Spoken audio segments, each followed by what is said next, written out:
spend the next 10-15 minutes to finish with the theory and we start the practice, okay? 15 dakika daha müsaade bize. Ondan sonra praktise hemen geçeceğiz. Pratiğe yapacağız. Just to resume what we've done today, we defined an auditory low potential system. We focused on the stimulus, the intensity, the kind of stimuli that we can send to the patient, the difference between one stimulus and the other, and some parameters of the stimulus that can affect the result. Right? The last part of the presentation about the stimuli is the one that regards the chirp. Who knows something about chirp? Şimdi chirp hakkında biraz konuşalım. Chirp hakkında bir bilgi sahibi olan var mı? Evet, el göreyim. Esma? That görürüz. Hocam, Chirp Uyaran, Chirp Uyaran'ın ilerleyen dalgaya bağlı zamansal farklılığından dolayı ortaya çıkmıştı. İlerleyen klikte nasıl oluyor? Klikte uyaranı veriyoruz ama aynı zamanda bütün uyaranları verdiğimiz için ilk önce yüksek frekans bölgesi, sonra orta frekans, sonra alçak frekanslar uyarılarak bir zamansal farklılık oluşuyor. Evet. Bunu ortadan kaldırmak için Chirp Uyaran çıkarılmış. Chirp Uyaran'da öncelikle alçak frekans uyaranı veriyoruz. O yerine gidene kadar orta frekansı veriyoruz. Daha sonrasında da yüksek frekansı veriyoruz. Hepsinin bu sayede ilerleyen dalgaya bağlı kokleada aynı şekilde uyarılma yaratıp bu farkı ortada, zamansal farklılığı ortadan kaldırıyor. So let me explain you. She knows. In click, we first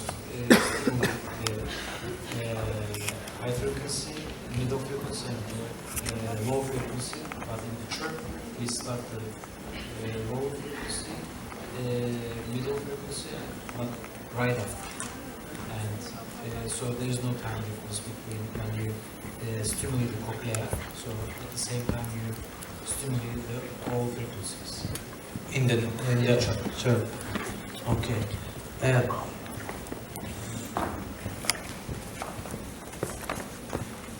Thank you. Yes, it's right. This picture maybe explains clearly what is the difference between the standard click and the chirp. Okay, this is the click. The click, as we said, is a not frequency specific stimulus. Okay, it means that it covers many frequencies at the same time. Okay. Bu bir klik, bakın en alttaki zaten yazıyor. Frekans spesifik değil. But the components of each frequency are inside this big stimulus. Okay, inside you can divide. You can consider the click as a sum of many frequencies together. Klikte şöyle bir şey var. Birçok sinyalin toplamı olan büyük bir sinyal. Bunu derste de ben göstermiştim zaten size. Fourier serisi olarak toplamı. But as you know, the cochlea is tonotopic, okay, and the bands at a distance one respect to the other. So it starts from the highest frequencies until the lowest, but it has a length, okay, and a time shift. So the response to 500 hertz, okay, it will be the latest one to come, okay, because it's on the top. 500'de mesela en son geliyor, görüyorsunuz. And the highest frequency response ABR component would be the earliest. Okay? ABR'ye baktığınız zaman en erken gelen zaten. The final result will be the ABR, okay, the summation of all this response. 4 tane response'ın hepsinin toplamı Yani şu ABR'de gözüküyor zaten. Stimulus, response. Buradaki uyaran, buradaki de cevabı. The idea of close Elberling was very important because he understood that synchronizing the single components, okay, so dividing the click in different components at different delays and synchronizing them respect to the cochlear length, okay, the cochlear real delay or esteemed one, of course. I could synchronize simultaneously all the bands at the same time. Even all the hearing cells, inner cells and outer cells together, to be together in the band of interest of the cochlea. So this way, the fifth peak, especially of the ABR, is 4 times higher. Okay, of the click ABR. And when you perform a threshold, you will see another effect, that is the fact that when you reach the threshold, it immediately disappears. So the dimension of the fifth peak, that is the last peak that you will see at the lowest intensities of threshold, will be exactly the same, while in the normal ABR, click ABR, standard click ABR, the fifth peak progressively reduces itself till disappearing. Okay, till when you don't know if it's repeatable or not. In the chirp, the dimension of the peak is the same till the end, and then disappears. Yani chirp ile stimul clean arasındaki en büyük fark ve de yani avantaj olarak görebileceğimiz, click'te mesela intensity düşürdüğümüz zaman ne oluyor? 5. dalgayı bir süre sonra artık görememeye başlıyoruz. Ya da görsek bile acaba bu tekrar edebilir bir dalga mı değil mi diye baktığımızda karışıklık olabiliyor. Ama chirp'te böyle bir şey yok. Chirp'te intensity düşürseniz de amplitüt değişmiyor değil mi hocam? Şöyle Değişmiyor ve aşağı kadar indiğinizde de yine aynı şekilde kalıyor. Şimdi ana klik varken neden Chirp uyarana ihtiyaç duyduğumuz sorusunun cevabı, klik biraz önce de gösterildiği üzere geniş band bir uyaran. Ve klik ABR sonucunda elde edilen ABR dalgası, o klik uyaranın içerisindeki frekanslarla her biri için ayrı ayrı elde edilen ABR dalgalarının toplamına denk geliyor. Hani biraz önce gördük ya, 500 Hz, 1000 Hz, 2000 Hz, 4000 Hz diye. 500 Hz'in ABR dalgasına biraz önce dikkat ettiğinizde en geç, latans bakımından en geç ortaya çıkan dalgaydı. 500, 1000, 2000 ve 4000'in toplamı ise örneğin bize klik ABR dalgası olarak geriye dönüyor. Bizim ekranda gördüğümüz o. Peki neden 500 Hz'in ki daha geç oluşuyor derseniz? Çünkü koklea biliyorsunuz tonotopik organizasyona sahip, bazal bölgesi yüksek frekanslara hassas, apikal bölge alçak frekansları. 500 Hz'de alçak frekans bir uyaran olduğu için o bölgenin uyarılması için verdiğimiz uyaranın o bölgeye kadar bir seyahat etmesi gerekiyor kokleanın içerisinde. Ve doğal olarak 4000 Hz bölgesindeki uyarılma 500 Hz'e göre çok daha erken dönemde başlar. Bu bir kokleer gecikme zamanı ortaya koyar ki nöral senkronizasyonu bozar. Yani aynı anda uyarılmayı geciktirir. Kademeli kademeli peşi sıra uyarılma olur. Bir nöral senkronizasyon olur ama tam istendiği gibi değil. Chirp'te ise o kokleer gecikme zamanı ortadan kaldırıldığı için kokleaya önce alçak frekans uyaranlar verilir.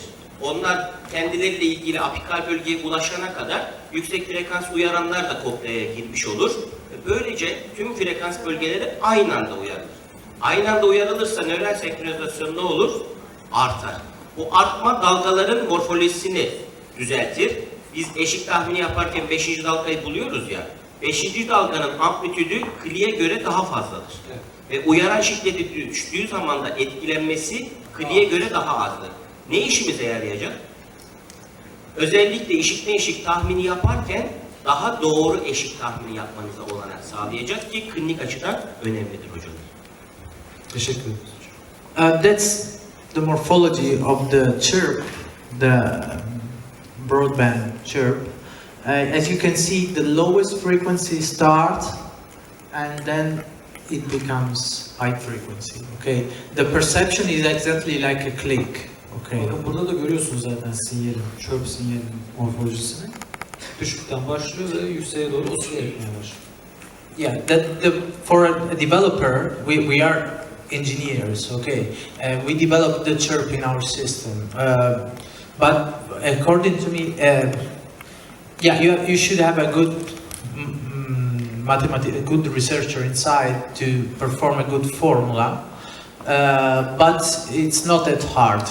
The only systems that have a good chirp inside are, of course, interacoustics, because close air balloon, the inventor, worked for them, and our system, and of course the other systems or do not have, or they have not well centered CE chirp inside, because the chirp is patented, okay? CE chirp is patented, but if you read the patent, this is a good information. The only patent is on the criterion, mathematical criterion used to perform the formula. That is the Fourier transform. But the Fourier transform has not been invented by Klaus Elberling, and so if you use any other system or any other exponential or something else, you can get the same result. It cannot be patented, but they patented just.